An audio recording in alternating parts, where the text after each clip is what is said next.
welcome to the deep dive. Our mission today is to really cut through the complexity of endocrinology. Exactly. We want to give you the ultimate shortcut to mastering these systems that, run the human body completely behind the scenes. We're talking about the chemical communication network. The axes, the feedback loops, and all those crucial clinical anchors that make this subject not just manageable, but actually logical. And we've taken a stack of sources relying really heavily on that classical framework from medical educators, especially the high-yield concepts you'd find in Davidson's medicine. So this is really designed to be a blueprint. It is. This deep dive is designed to anchor those critical physiological mechanisms and the diagnostic pathways directly in your memory. It's not just a summary. Okay, so let's unpack this. We're thinking of endocrinology as this integrated communication network. Hormones are the messengers? Yes, but the real power lies in how they form these complex feedback loops, these things we call axes. The nervous system's all about speed, right? Instantaneous signals. Right, whereas the endocrine system operates through persistence. It's regulating everything from, development and stress response all the way to electrolyte balance. So to understand what goes wrong, you have to understand the control structure first. You absolutely have to. And we have what I think is a perfect metaphor for that structure. We're calling it the endocrine relay team. I like that. It really captures that crucial three-person hierarchy that dictates everything. It's that hypothalamus to pituitary to target organ axis, a three-stage relay race where communication is everything. So first up in the race, you've got the brain. The hypothalamus. Exactly, sitting right at the top. It releases the initial signal, a releasing hormone, like TRH or GnRH. And that signal is specific. It's regulated by everything from stress to, the time of day. Then the baton is passed to person number 2, the manager. That's the pituitary, specifically the anterior pituitary. So the manager gets the signal from the brain, and then it releases what's called a trophic hormone. Things like TSH, ACTH, LH, or FSH. And that word trophic is key, right? It means nourishing or stimulating. It's telling the target gland to grow and to produce its final product. Which brings us to the last person in the relay. The worker. The target gland. So the thyroid, the adrenal cortex, the gonads. And the worker produces that final active hormone, T4, cortisol, testosterone. And the whole system is stable because of this constant monitoring.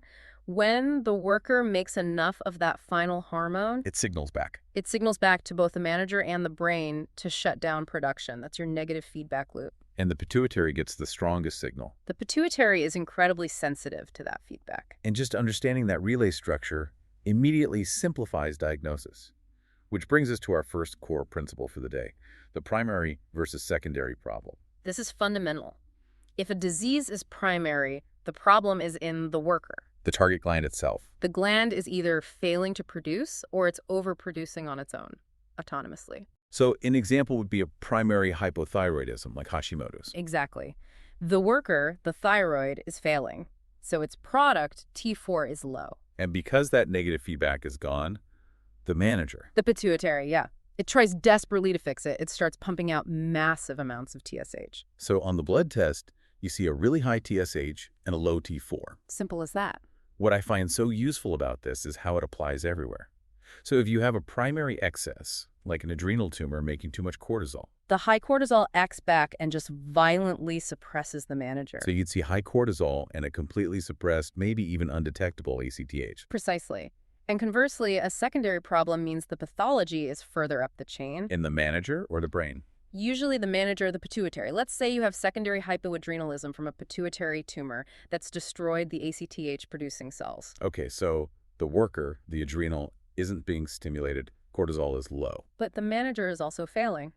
So ACTH is also inappropriately low or even zero. Instead of being sky high like you'd expect in primary adrenal failure. Exactly. So before you even look at the final hormone level, you have to look at the manager's output, the trophic hormone. Is the manager trying too hard or not trying hard enough?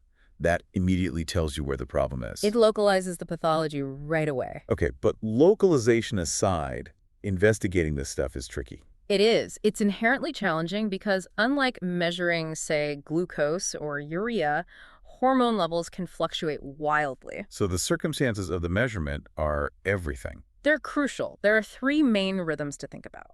First, you have a pulsatile rhythm. Like growth hormone. Or GnRH. They're released in these tiny short bursts.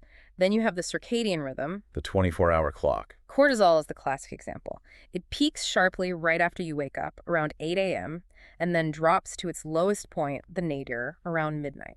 So testing for a deficiency, you check the peak. And testing for an excess, you have to check that the nadir is gone. You check the low point. Okay, so if a clinician just blindly measures cortisol at 4 in the afternoon, They might miss a subtle case of Cushing's. The patient might still have their morning peak, but they've lost that crucial nocturnal drop. which is why we have to use, what do they call it, dynamic tests. Yes. We rarely rely on just a single measurement. We have to test the system's regulation. So the logic is simple. We either try to wake the gland up or we try to shut it down. That's it. If you suspect a deficiency, you use a stimulation test. You challenge the worker. For adrenal insufficiency, we do the short ACTH stimulation test. We inject synthetic ACTH and measure cortisol a bit later. If the adrenal is working, cortisol should jump up nicely. And if it doesn't. Then you know the worker is deficient. And conversely, if you suspect an excess, use a suppression test. You challenge the worker's autonomy by giving it some strong negative feedback. The classic example is the dexamethasone suppression test for Cushing's. You give a powerful steroid at night. And if the axis is healthy, it should completely shut down the body's own cortisol production by the next morning. If it doesn't, you know the gland is acting on its own. It's all very logical when you think about it that way. It is, but there are complexities. When we suspect a problem with the hypothalamus or pituitary, the tests get even more involved. The key is to never interpret one result in isolation. Okay, time for a quick checking question, just to anchor that principle. If a patient has suspected growth hormone deficiency, why might a random blood sample for GH be misleading, and what type of test would be required? Well, the key concepts here are pulsatility and stimulation. Right. GH is released in pulses, so a random sample could easily just catch a low point and be totally misleading. So you need to stimulate it. You need a stimulation test, like the insulin tolerance test, to see if the pituitary can actually boost GH production when you challenge it. If you miss that, maybe just rewind the last couple of minutes. All right, let's move on to the thyroid. This really is the metabolism's thermostat, isn't it? It absolutely is. It regulates cellular activity in nearly every tissue in the body. It's one of the most common pathologies you'll ever encounter. And the synthesis process is quite elaborate that happens in the follicular cell. Yeah. And you need two key ingredients. Iodine and tyrosine. The follicular cell is like a tiny, specialized factory. So let's follow the iodine. First, the cell has to grab it from the blood. It actively sucks it in. It's a process called iodide trapping. And then it moves it into this storage space, the colloid. That's right. And once it's in the colloid, the real magic starts, and it's all catalyzed by one key enzyme. Thyroid peroxidase, or TPO. TPO is the engine. It oxidizes the iodide, attaches it to a big storage protein called thyroglobulin, and then couples them together to make T3 and T4. So that thyroglobulin is where the hormones are stored, ready to go. For months of supply, yeah. When TSH gives the signal, the cell just chops up the thyroglobulin and releases the T3 and T4 into the circulation. This brings us to a really crucial concept, something that can trip people up. The idea that T4 is a prohormone. This is a huge point. T4, or thyroxine, is the main hormone secreted by the gland, about 80% of the output. But it's essentially the inactive circulating reservoir. So the active one, the one that actually binds to receptors and makes things happen, is T3. T3, triiodothyronine. And here's the clinical insight. 85% of the T3 in your blood is produced peripherally. So outside the thyroid gland. In the liver, the kidney, the muscle. It's done by enzymes that just clip an iodine atom off of T4. So that T4 to T3 conversion is a major point of regulation. A huge point. It's sensitive to illness, nutrition, and it requires selenium. Okay, so how do these hormones travel in the blood? They're lipid soluble, so they can't just float around. They need carriers. This is our next principle, binding proteins. T3 and T4 are almost entirely bound up, right? Over 99%. Mostly to a protein called thyroxine-binding globulin, or TBG, and only that tiny little fraction that's unbound, the free T4 and free T3, is actually active. And why do we care so much about the binding proteins? What's the clinical trap here? The trap is that if a patient has normal thyroid function, but their level of TBG changes, their total T4 and T3 levels will also change. Even though they're active, free levels are completely normal. Exactly. The most common cause is estrogen therapy, the oral contraceptive pill or pregnancy. Estrogen raises TBG levels. Ah, so if you only measured the total T4, you might mistakenly think the patient is hyperthyroid. You would, and that's why we almost always measure free T4 and free T3. It's the preferred test. That's a critical point. Hmm. Now let's talk about the master regulator of this whole factory, TSH. This is the feedback principle, the inverse log linear rule. Okay, so what does that mean in simple terms? It means the pituitary gland is not just sensitive to free T4, it is exquisitely sensitive. The relationship is exponential. So a tiny drop in free T4 causes a massive log-scale jump in TSH. It doesn't just double, it might go up 10-fold, 20-fold. It's an incredible diagnostic amplifier. Which is why TSH is the most useful single measure of thyroid function. Especially for primary disorders, TSH tells you exactly what the pituitary thinks is happening out in the periphery. So when this thermostat goes haywire, the clinical picture is usually pretty dramatic. It is. The manifestations are often polar opposites, which actually makes them easier to remember. Okay, let's anchor those contrasts. Let's start with thyrotoxicosis. Running hot. Patients will describe dramatic weight loss even though they're eating more. They can't tolerate heat, they're sweating, they have palpitations. A fast heart rate, a tremor. A fine, high-frequency tremor, yeah. And clinically, you look for lid lag and lid retraction. Their eyes look wide and staring. And the opposite, hypothyroidism, running cold and slow. It's all about generalized slowing, weight gain, profound cold intolerance, fatigue, constipation. And at examination. You're looking for dry, coarse skin and hair. And the defining neurological sign is delayed relaxation of reflexes. The ankle jerk is famously slow. So using our relay team model, let's solidify how we interpret the blood tests, how we read the tea leaves. Okay, primary thyrotoxicosis. The worker is autonomous. High T4 and T3. And the manager is completely suppressed, so you get an undetectable TSH. Like in Graves' disease or a toxic nodule. Right. Then, primary hypothyroidism, the worker is failing. Low T4 and T3. And the manager is screaming for help, so you see ITSH. Classic Hashimoto's. And finally, secondary or central hypothyroidism. This is where the manager is failing. So you have a low T4 and T3. But the manager's signal is missing, so the TSH is inappropriately low, or sometimes just normal. It's not high, which is what it should be. And here's that fantastic technical nugget you mentioned for differentiating causes of high T4. Fictitious thyrotoxicosis. This is the patient who is secretly taking too much levothyroxine. So their TSH will be suppressed and their T4 will be high. It looks just like Graves. It does. But here's the diagnostic hinge. You check the T4 to T3 ratio. And in factitious thyrotoxicosis, that ratio goes way up. Dramatically, often over 70-1, because the patient is only taking T4 and their own thyroid has shut down. So all the T3 they have is coming from the peripheral conversion of that huge T4 load. Whereas in Graves, the gland itself is still making some T3. Exactly. So the ratio stays lower. It's a definitive biochemical distinction. All right, another check-in question. You see a patient with an undetectable TSH and high T4, T3. That's primary thyrotoxicosis. What is the key investigative step to tell the difference between Graves' disease and a solitary toxic nodule? The answer is thyroid scintigraphy or a radioiodine uptake scan. Okay, and why is that? Because Graves' disease will show diffuse generalized uptake across the whole gland. Because the whole thing is being stimulated. Whereas a solitary toxic nodule will show a single hot spot of uptake, and the rest of the gland will be cold and suppressed. If you missed that, maybe rewind to the section on interpreting the tests. So let's talk about Graves' disease specifically. It's the most common cause of hyperthyroidism, a classic autoimmune condition. The pathophysiology anchor here is the TSH receptor antibody, or TRAB.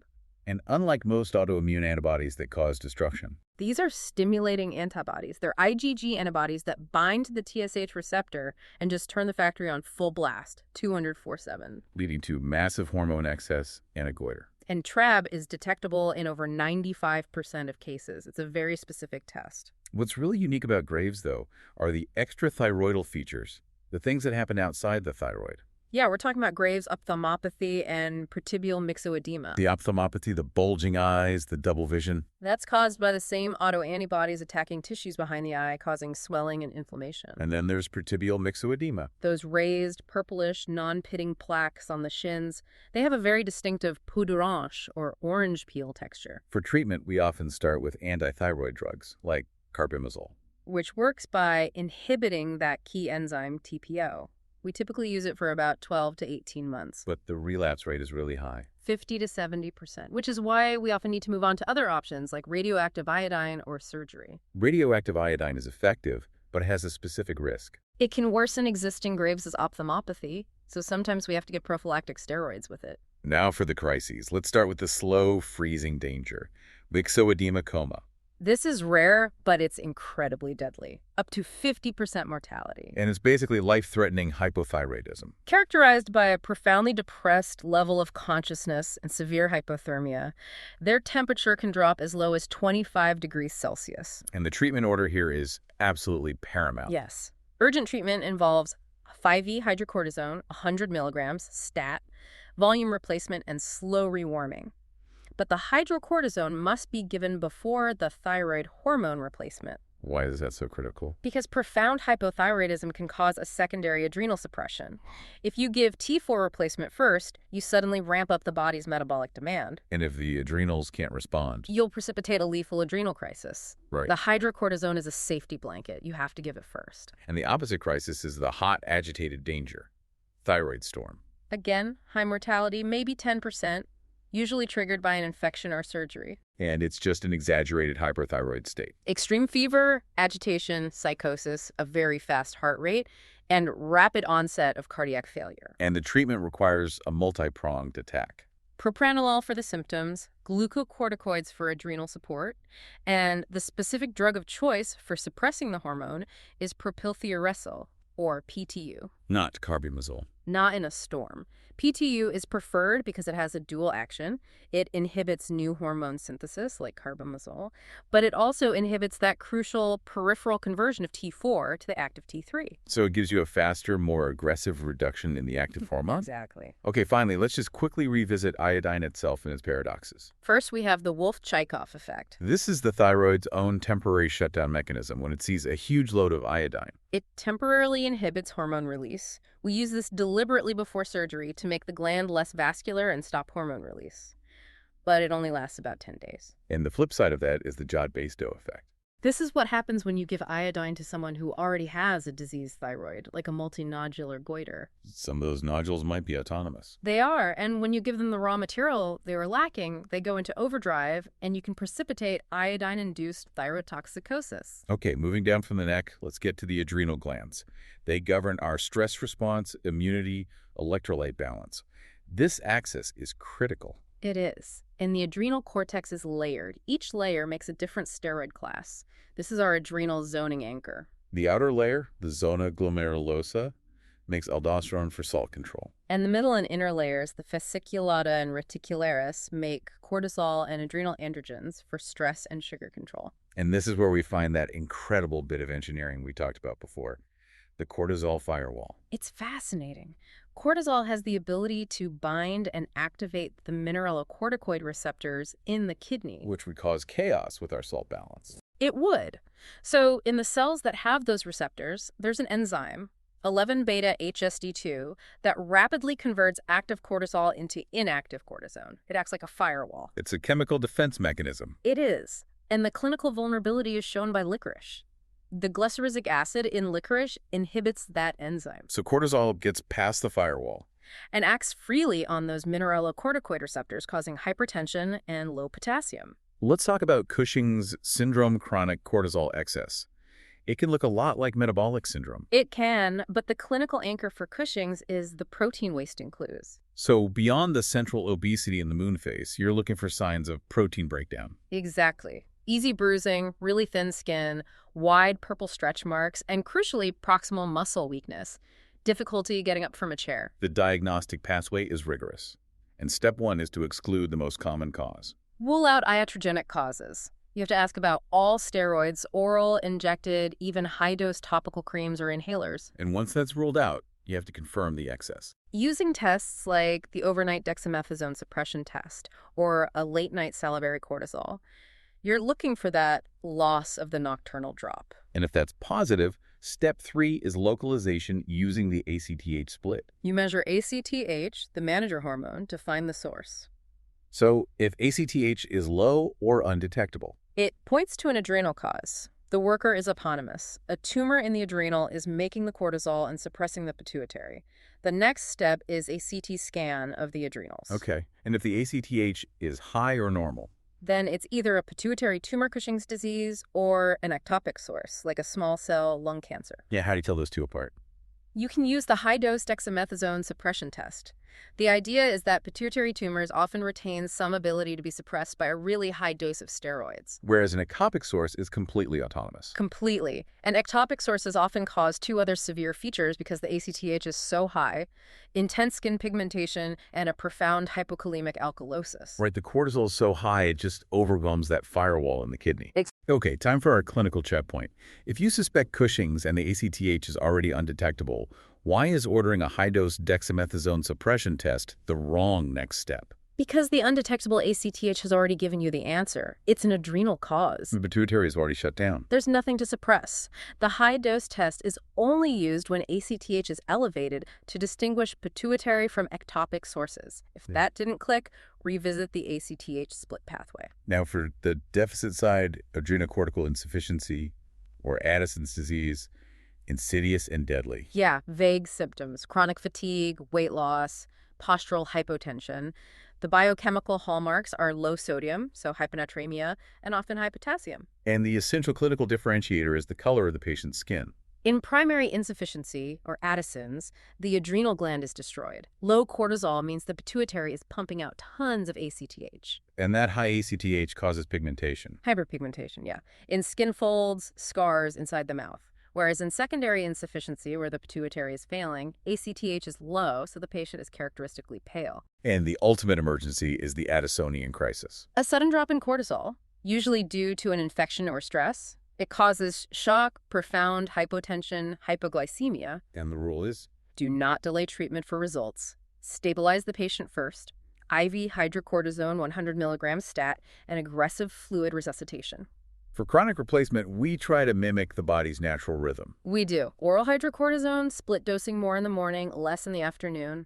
And patients with primary Addison's also need a mineralocorticoid, fludrocortisone, to replace the lost aldosterone.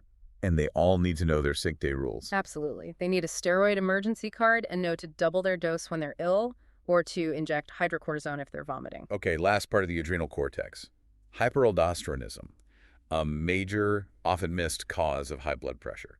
And we separate primary versus secondary using the renin level. So primary hyperaldosteronism, or Conn syndrome, the worker is autonomous. So it's making too much aldosterone, which suppresses the renin signal from the kidney. You get low renin, high aldosterone. And clinically, that presents as hypertension, often with low potassium. Right, whereas in secondary hyperaldosteronism, the body thinks it's volume depleted for some reason. So renin is high. And the high aldosterone is an appropriate response. So you see high renin, high aldosterone. The initial screening test is the ARR, the aldosterone-renin ratio. A high ratio suggests a primary cause, but the technical challenge here is huge. The drug interference. It's a major clinical caveat. Nearly all blood pressure drugs interfere with the system. You really need a 4-week drug washout period for an accurate diagnosis. And once it's confirmed, you do imaging, and then treatment is either surgery for an adenoma or medical management with drugs like spironolactone. That's right.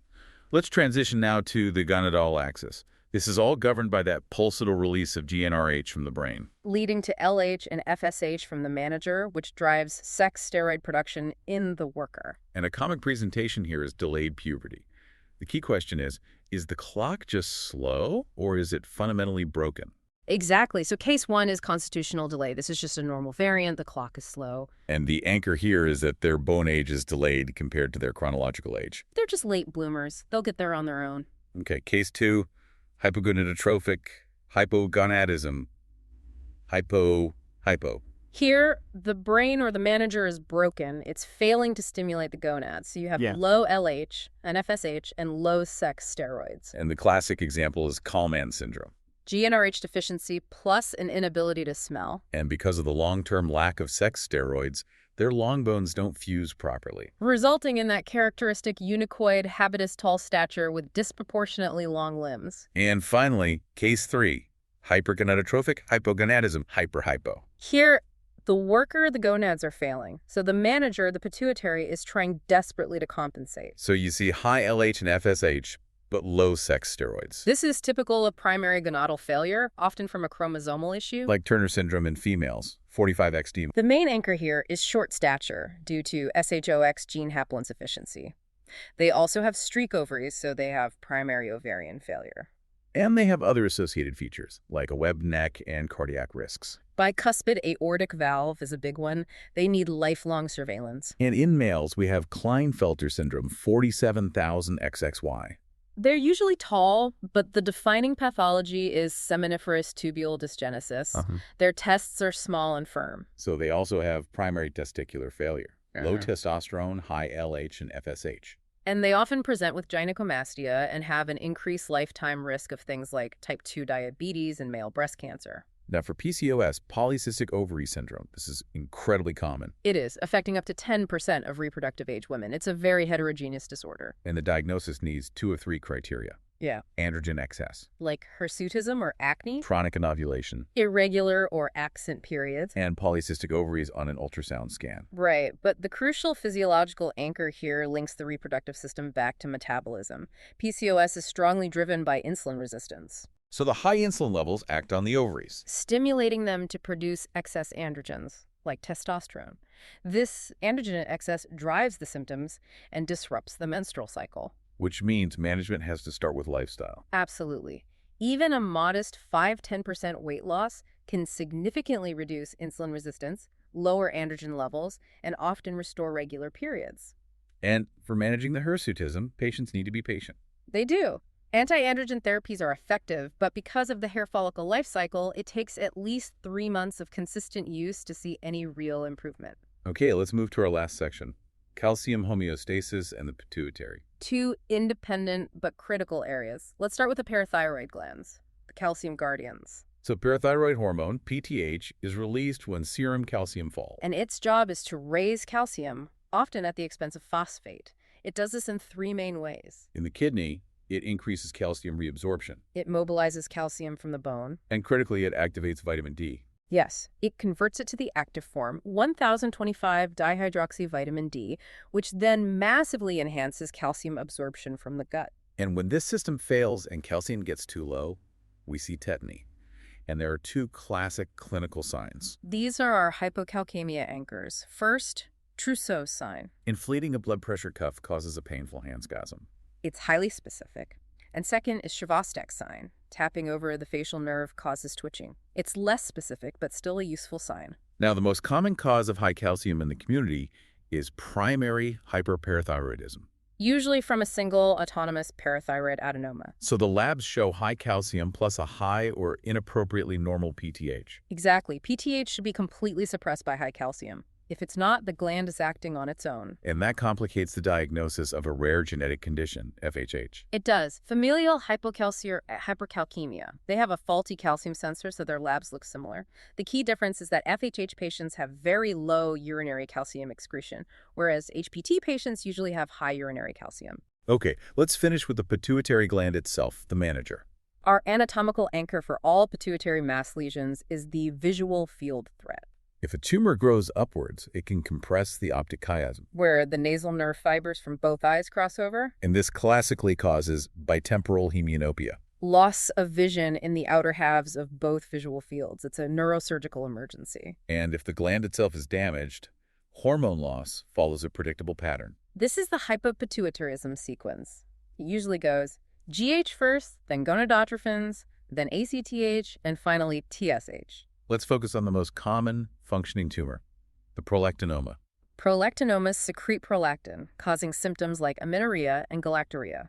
The levels are typically very high, over 5,000. And the challenge is telling that apart from disconnection, hyperprolactinemia, That's where a non-secretory tumor just compresses the pituitary stalk. which interrupts the inhibitory dopamine signal from the hypothalamus. Right, so prolactin rises, but usually only moderately, between 1,000 and 5,000. And the management anchor for true prolactinomas is almost unique. It is. Dopamine agonists like cabergoline are the first-line medical treatment. They suppress prolactin and, remarkably, often cause the tumor to shrink significantly, avoiding the need for surgery. Now, what about acromegaly? GH excess in adults. It's slow to diagnose, but has a 2-fold excess mortality if untreated. The features are gradual changes. Enlarged hands and feet, prominent facial features. But the real dangers are the systemic complications: severe hypertension, cardiomyopathy, type 2 diabetes, and an increased risk of colon cancer. And diagnosis is confirmed by a high IGF-1 and showing that GH fails to suppress after a glucose load. Correct. Finally, let's quickly touch on diabetes insipidus, or DI. This is profound polyuria, passing huge volumes of urine and excessive thirst. We have two types. Cranial DI is a lack of the hormone vasopressin, or ADH. And nephrogenic DI is when the kidneys are unresponsive to ADH. And you tell them apart with a water deprivation test. Yes. If you then give them synthetic vasopressin, DDAVP, the cranial DI patient's urine will concentrate immediately. The nephrogenic DI patient's urine won't respond. To wrap it all up, we have to mention the multiple endocrine neoplasia, or MN syndromes. These are rare genetic disorders where tumors affect several glands. The mnemonics are key. MN1 is the 3 Ps. Parathyroid, pituitary, and pancreatic neuroendocrine tumors. MN2A is 2 Ts and 1 P. Medullary thyroid carcinoma, pheochromocytoma, and primary hyperparathyroidism. And MN2B is the same, but more aggressive, plus a morphinoid habitus. And because the medullary thyroid cancer in men too is so aggressive and has such high penetrance, if we find the genetic mutation in a family member, we recommend prophylactic thyroidectomy, often in early childhood, to prevent the cancer from ever developing. Wow. We covered a huge amount of ground, but it really all comes back to the logic of the axis. It does. If you can remember that endocrine relay team brain, manager, worker, you can correctly classify the vast majority of endocrine disorders as primary versus secondary. We cemented the thyroid axis with the inverse log linear rule and the idea of T4 as a prohormone. We talked about the life-saving importance of giving hydrocortisone before T4 in myxoedema coma. In the adrenal axis, we anchored Cushing's diagnosis using the protein wasting clues and that critical ACTH split. And finally, we recognized the critical anatomical threat of pituitary tumors, the visual field threat. The diagnostic pathway always starts with understanding the flow and the feedback. So for our final provocative thought for you to consider, we spent a lot of time on the dangers of exogenous glucocorticoids causing iatrogenic Cushing's. But what about another hidden public health challenge? We know that chronic opioid use, which is obviously increasingly prevalent, is also a recognized cause of secondary endocrine failure. Specifically, it can cause secondary hypoadrenalism and hypogonadism. So how might this chemically induced disruption of the manager and the worker actually show up in a patient? It could appear as these really vague chronic symptoms: fatigue, weight loss, lethargy, decreased libido. All mirroring the subtle presentation of early pituitary failure or Addison's disease. It's a compelling future diagnostic dilemma for primary care. How do you identify an iatrogenic, chemically induced endocrine fatigue crisis in a patient on long-term pain medication? So the key takeaway is always to question those chronic, vague symptoms. Run the basic axis checks. Don't just assume the most common cause is the only cause. Use these anchors, keep diving deep into the source material, and you'll find endocrinology isn't just memorization, it's pure physiological logic.